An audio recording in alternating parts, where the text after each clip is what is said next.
Hi everyone, I'm Russ, Mark, and this is a spirited endeavor. priming the pump edition. Yes. All right, so we're going back to the Highlands. Yes, we are. Now we did some reviews on some Highlands recently, and now we're kind of continuing our journey.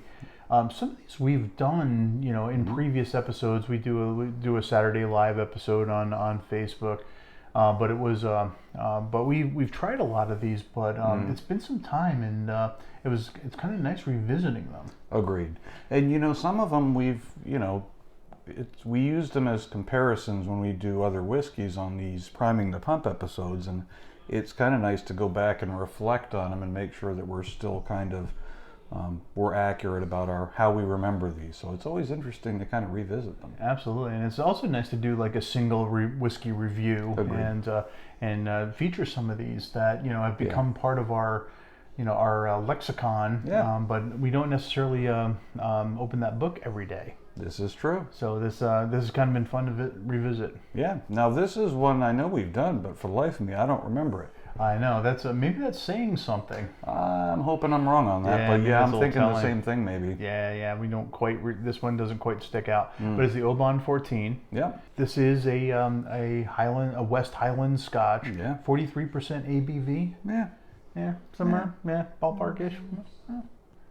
All right, so all right, well, let's just get into it. Yeah, I'm with you on that. Yeah. I'm really curious. I mean, normally I have a pretty decent memory for this stuff, but for whatever reason, I do remember we had it. I just don't remember anything about it. Yeah. Being a 14-year, of course, there's certain expectations that go with that. Thank you, sir. Oh, of course. But beyond that, nothing. Now, this is a whiskey that a lot of folks seem to really enjoy. This one gets a lot of love, and maybe deservedly so. Yeah. So We'll find out in a moment. I guess we're going to find out. Again. Oh, I do like the nose on this one too, and it does have That's different. Yeah, it really is. It's got beautiful glass cling. For something that's proofed down, that seems to be pretty viscous. No, I would agree with that. Seems like there's a fair amount of oil left. I dig that nose. Yeah, there's a note there that I haven't gotten out of other Highlands thus far. Right, because I'm still getting the oaky nature on that. I'm still getting the vanilla. There's like a little heathery note or something in there. Yeah, maybe that's what it is. I mean, because that's similar to like what we get when we're doing like the Highland Park or the or Talisker. It's almost more present in this.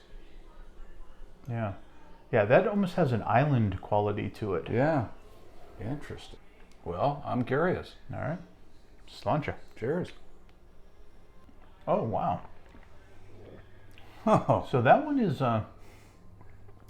when it hits the tongue and everything, it's nice and sweet and everything. I think there's this nice little peppery note, a little bit of barrel spice in there that sort of makes it feel very lively.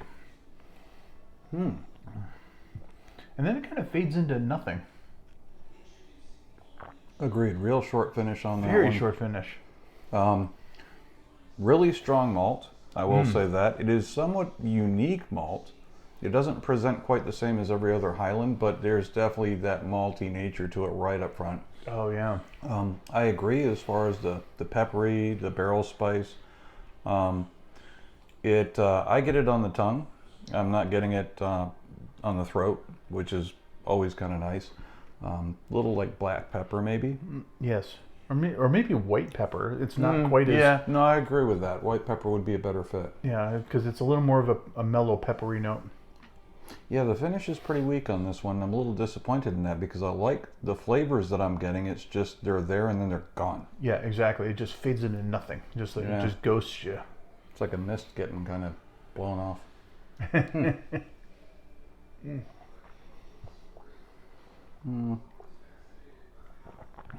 Yeah, okay. It gets a little less interesting on the second sip. And it just gets worse in that regard. So this goes back to what we've experienced before with lower proof Scotch specifically. As you get closer to 40%, yeah, that first sip is interesting. The second sip maybe but then they start tapering off as your palate acclimates to the flavors, and there's just no substance behind it. Now I'm left, and it just feels thin.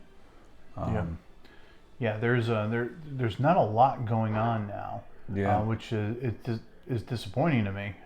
This is a 14 year. So I mean, it's it's got a little bit of barrel age and everything in there, and it just does not present. Mm-hmm. Yeah, we just came off of a Highland that was a 48%.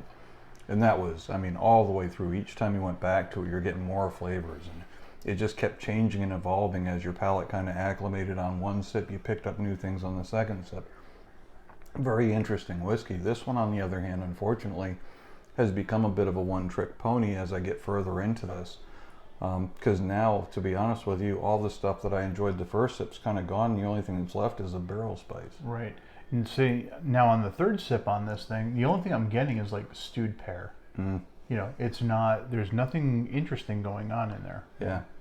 Yeah, I'm a little disappointed. I mean, the 43% ABV, I guess I shouldn't be surprised, but I always like to give them the benefit of the doubt because, look, I mean, you run into some where they're a little better than what the ABV would lead you to expect. Unfortunately, I don't feel that's necessarily the case here. Yeah. Might be a reason we didn't remember this one. Maybe so. Bottle of Oban 14 for sale. Cheap. Yeah, it's not bad. It's just, for me, it's not that great. Yeah, there's nothing off-putting in here. There's nothing that's, crazy. It's, this is a, perfectly fine whiskey. It's a good one to give someone who's just stepping out into this and you don't want to challenge them too much. I think this might be a good whiskey for that. It'd be a good mixer. I think it'd be a fat. I agree with that. You could definitely use it as a mixer. I mean, I don't know that I'd use something with that age statement as a mixer, but I mean, that more than likely, if I had this on the shelf, that's what I would probably do with it. Yeah, I agree with that. That'd probably make a terrific, highball or something. Oh yeah. Yep, Scotch sour or something like that. There you go. Yeah, that'd be good. That would work. Yeah. Well, damn. Well, they 1 to can't. 5. Ooh. I'm gonna go 1.5 on this one. Yeah, I'm there. Probably maybe a 2. I was maybe debating. 2. There's nothing off-putting in there. It's fine. Yeah.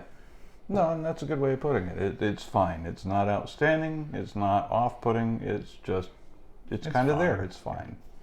So, well, look, at the end of the day, they can't all be 5s. If they were, it'd be kind of boring, I think. I think so. So it's nice to have something like this come along and just kind of remind us how good some of these other whiskeys are that we've had.